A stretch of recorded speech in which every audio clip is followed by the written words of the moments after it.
Hey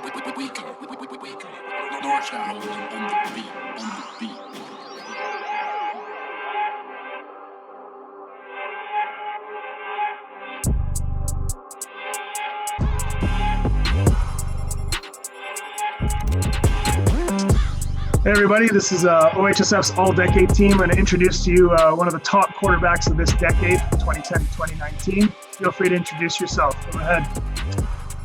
Hey, my name is Lecandro. I was a quarterback for St. Peter Catholic High School, St. Peter Knights.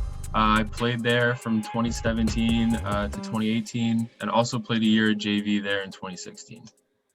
Awesome. Thanks for the introduction. And of course, before we get into that high school setting, talk to me about how you got into football, how you approached football as a young man, and how it led you into high school. Yeah, so I started playing football in Nepean for the Nepean Redskins. My first year I actually played D-line, but I kind of realized after that I just liked throwing the ball around too much. I was doing it too much with my friends, so I thought I'd try out for quarterback. And then from there, I ended up playing in Nepean for a couple more seasons. And then when I got to grade 7, grade 8, I went out and started playing OVFL for the Cumberland Panthers with Coach Jeff Karate and Coach Rob Garby in my first year there, playing quarterback there.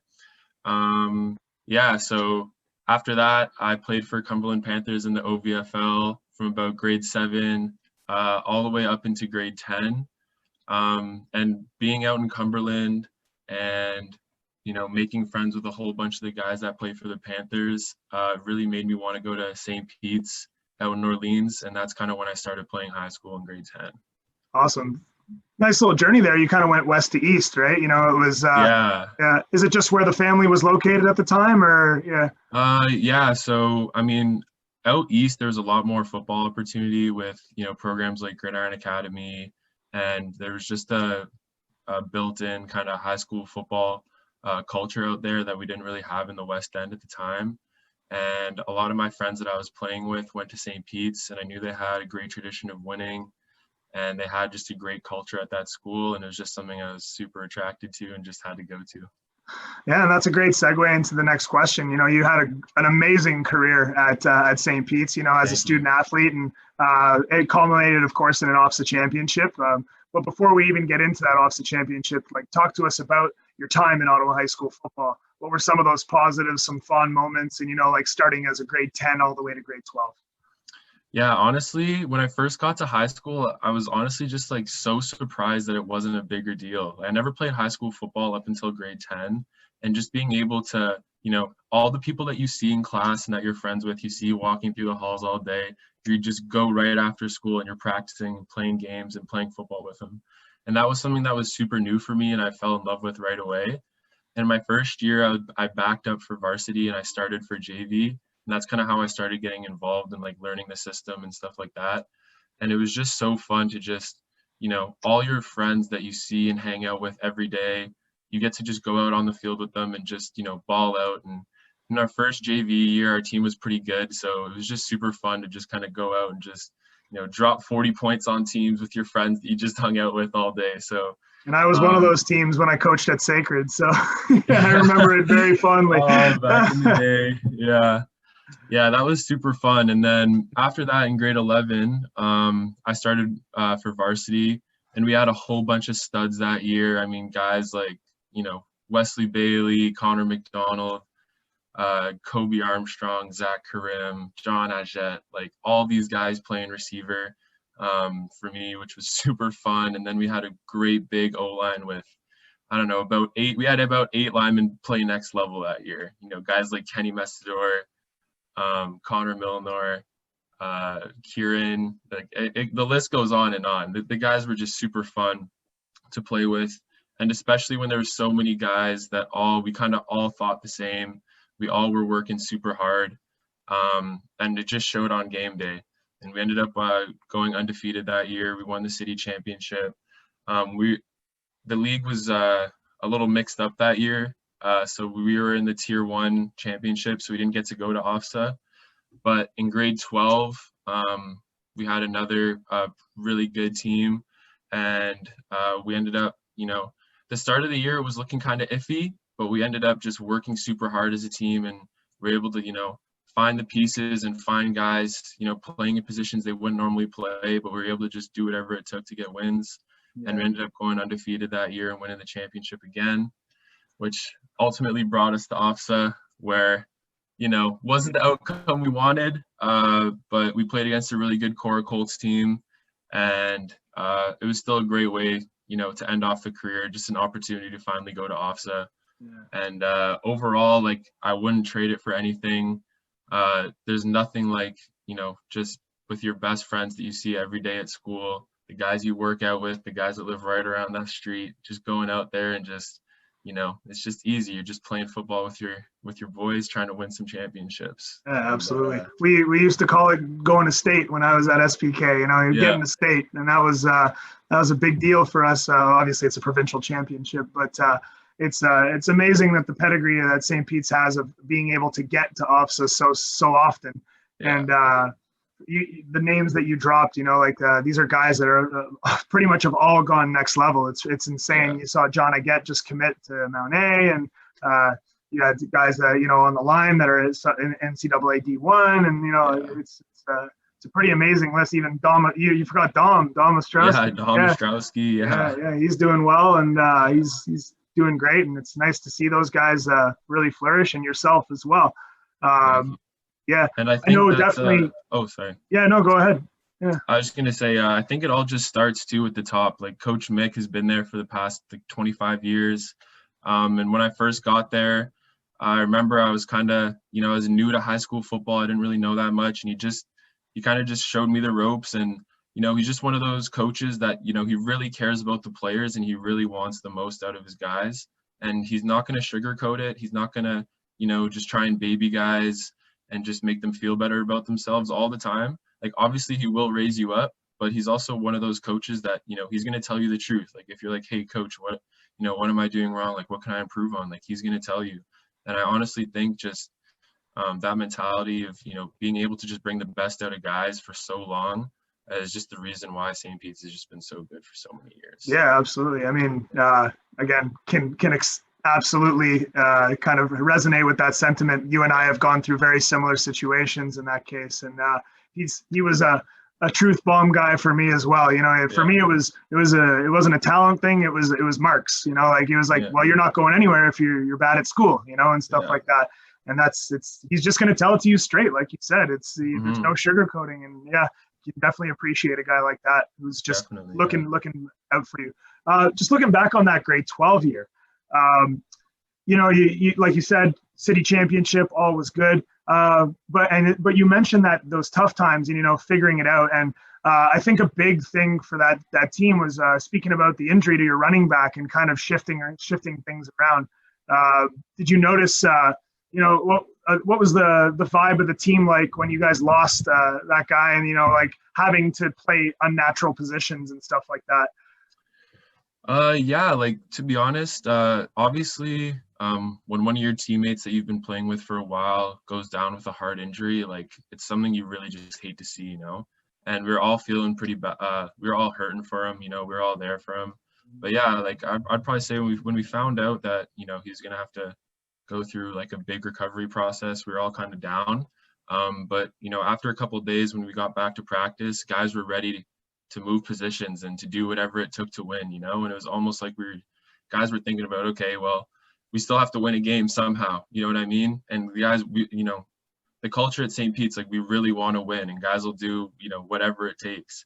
And we had, John Aguette, who was normally a DB / receiver, played running back early on in his career, but, that wasn't normally what he did in high school. And we just got him back there at running back, and he was able to obviously do some great things. He's a freak athlete, and the team just kept rolling. Yeah, and that's beautiful. And like you said, unfortunately, it didn't go the way you wanted in the finals. But from a personal standpoint, I do think 2 or 3 injuries less, you guys might have been on the other side of that OHSF victory. But that's not the be-all, end-all for you, and it led to bigger and better things, of course. And you ended up with a scholarship to Queen's University, but. Before going into that segment, let's talk about the recruiting process and how important it is for academics and, your pathway and how other student athletes can aspire to have that similar pathway to university. Yeah. I mean, I think, you mentioned academics there. That was kind of the first big shock that I kind of got, was how important grades really were. And as soon as I realized I wanted to play university football, I kind of just turned it on in school, because there's some, if there's a guy who has the same talent as someone else, but one guy has the grades and one doesn't, that's the difference maker right there. Like, if you don't have good grades, you can't go to university, so you can't play university football. So that was like the biggest deal for me at the start, was just, okay, I really have to lock down and just get the best possible grades I can get. So, you have the most possible options, especially in Canada. I mean, there's a lot of schools where, if you have a higher GPA or a higher average, you're going to be open to more schools, because some schools, you have to have a certain GPA to get in. So I thought, okay, let's make my grades the best possible, and then hopefully we have the most opportunities. And that's my number one piece of advice to all guys that are looking to go play university football, is to just get your grades in check, get your grades right, just focus on school. You're really a student athlete. Like, half your time has to go to your football, and then the other half pretty much has to go to school. And honestly, I've seen so many guys that were such great athletes, but they didn't have the marks, and then they couldn't go to the next level. So that's the most important thing right there. But also, of course, like, there's the football piece. And, I find the easiest way to, get recruited by a university, or to, stand out in front of other players, is to just, you need to get a good work ethic very early. And it's, there's so many kids that say, oh, this kid's so talented, like, he's just really that good. And I'm telling you, like, talent really does not have a lot to do with it. It's about the guys that work the hardest. If you outwork every other player in the country, at some point you are going to be the best player in the country. It's just as simple as that. And a lot of guys, they'll say, oh, I'm too short, I'm too slow, I may not be fast enough and stuff like that. But everyone has their thing, and every coach will be able to nitpick you and stuff like that. You can't let, when a coach nitpicks you or someone's going to criticize you, that's okay. You just got to put it on the back burner and just keep working, because if you keep working on the things, that you're maybe not so good at right now, then, oh, okay, coaches see, wow, I told him he couldn't do this, and then he went and worked on it and he got better. And that's something that coaches want to see, especially when, they're recruiting you for university, because you don't just get to university and that's the best version of yourself. Coaches want to see that you can develop over the next, 4 or 5 years. So if you show, early on, you have a good work ethic, and if you just think, I'm going to outwork every single player in the country, you're probably going to be doing all right. Yeah, that's couldn't have said it any better, honestly, Ryan. And speaking to that, your recruiting process was probably very filled with phone calls and visits and all of these things. And can you walk us through the football aspect of that recruiting time, and where your mind was at going through that? Yeah, I mean, recruiting was honestly, like, it was super fun. It was also a little stressful trying to figure out somewhere to go. My main advice for picking a school is, I mean, for me, the biggest thing was I wanted to go to a school where I knew I'd be taken care of academically, and I'd be able to take the program that I wanted and be able to succeed after football. That was like the main thing for me. And then from there, I just looked at, the football program and, the coaching staff. How's the culture of the program? How are the guys? Like, when I'd go on a visit, when you talk to the people, when you talk to the players on the team, or you talk to the coaches or even the staff, like, what's the culture like? Like, how are the guys? Like, is this a place I could genuinely see myself? Right? Because, football, the football part of school, it honestly takes up a lot of your life. But when you do go to school, you want to make sure you're at a place you actually like it for the school. So those are like the 3 main things for me. It was academics, the culture of the program, and then the actual school itself. Like, how much, if I wasn't playing football, like, I would still love to go to Queens. And all 3 of those got checked here. They have the program that I wanted. I'm studying math right now. And then, as soon as Coach Snyder got hired, during January of my senior year, I pretty much committed right when he got hired. Coach Snyder, just one of those guys I just truly believe will do whatever it takes to win games. And he's truly changed the culture here. Like the culture of Queens football right now is something I'm super excited to be a part of. We have a lot of great players coming in. We've had a couple great recruiting classes, and all the coaches here are super determined. And our culture right now is just something I'm super happy to be a part of, and it was a big part of my decision. And then obviously Queens University itself. I love the school. I love the Kingston University town. I was able to see, kind of what the student life and what living in a house with, other football players was like. And I thought, this is something I could really see myself doing for the next 4 or 5 years. Mm-hmm. Okay. So talk to us about, that first year at Queens and how that ended up going for you. And, you, as we all know, you were able to kind of take the wheel almost from game one, and talk us through that season and the learning curve that you had. First year I really got exposed to how fast university football really is. I mean, you're playing against guys that have been playing football for so long, like guys that are 20 plus years old, and I was walking in at 17 years old. So the first thing was, the speed was crazy, and I just tried to learn as much as I could from the guys that were older than me, asking the vets all the time, trying to get in my playbook as much as possible. And then during I ended up getting some playing time in the first couple games, and then I was able to start against U of T, which we won. That was a super fun game. First start, we got to throw the ball a whole bunch. My parents were able to come down and watch the game. It was super fun. And then for the rest of the year, I ended up starting the Laurier game, and then the first quarter of the Guelph game. And then, that was pretty much how much I played in first year. But it was good to learn, just to get in the game and get game experience is really something that's so valuable in this league. And since then, pretty much since the end of the season, pretty much just got in the gym, just lifting, throwing, working out all the time. And even right into COVID, going into this year, got a nice setup at home, was throwing all summer. And up to now, I've just pretty much just been training, just changing my body, changing the way I eat, dropped a whole bunch of weight, trying to get a bit more athletic.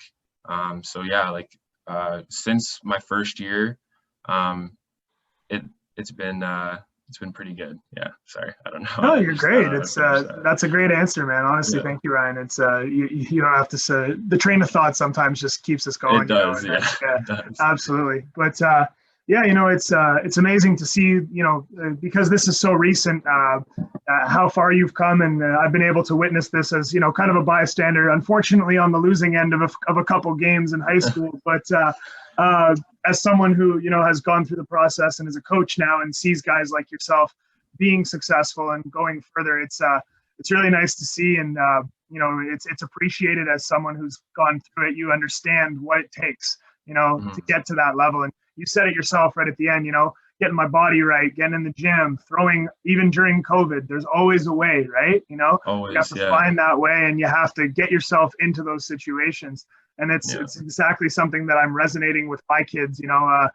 Just because there's COVID doesn't mean you can't find ways to work out or get some drills in. It might just not be in a team setting is what it is. Yeah. At the end of the day, it's just as simple as, if you really want to find a way to work out, if you really want to find a way to get better, you will. It's just that simple. The start of COVID, when we couldn't go to fields or couldn't throw to anyone, got a QB target net and would just throw by myself at a field. There's always a way. And that's the main advice I have for guys is, you can't make excuses. The guys that if you want to be the best player in the country, and you want to lift 6 times a week, and that's your goal, then you can't make any excuses. And as soon as you learn to stop making excuses and just, no matter what, just get it done every single day, things are going to start happening for you. Yeah, it's that old adage about 10,000 hours, right? To become a master of your craft, you have to put in the time. You have to put 10,000. It's proven by science, right? 10,000 hours makes you a master at your craft. And some of us never reach that 10,000 hours, but we want to try to get there, right? And that's the end goal. And it's really something that we're seeing from you and your work ethic. And I'm really excited to see you going forward at Queens. And I really appreciated your time during Ottawa High School football, because you kind of set the tone with all the quarterback play. You know, it was really nice to see you battle it out with Z and Xavier and Ryan Kane. We were fortunate enough during that second half of the decade to really have beautiful quarterback play here in the city, and it was led by a guy like you. So just want to say congratulations and again, and welcome to the all-decade team, and well-deserved on that list. And for those of you who don't know, he was the OHSF MVP for offense twice in a row. So that goes to show you that that hard work is paying off, and it's translated to Queens. So congratulations and welcome to the all-decade team. Thank you. Yeah. Well, all the best, Ryan, and really hope to see you at Queens, continue that journey, and tell Coach Snyder I said hi. Okay, I will. Thank you, Coach. All the best. See ya.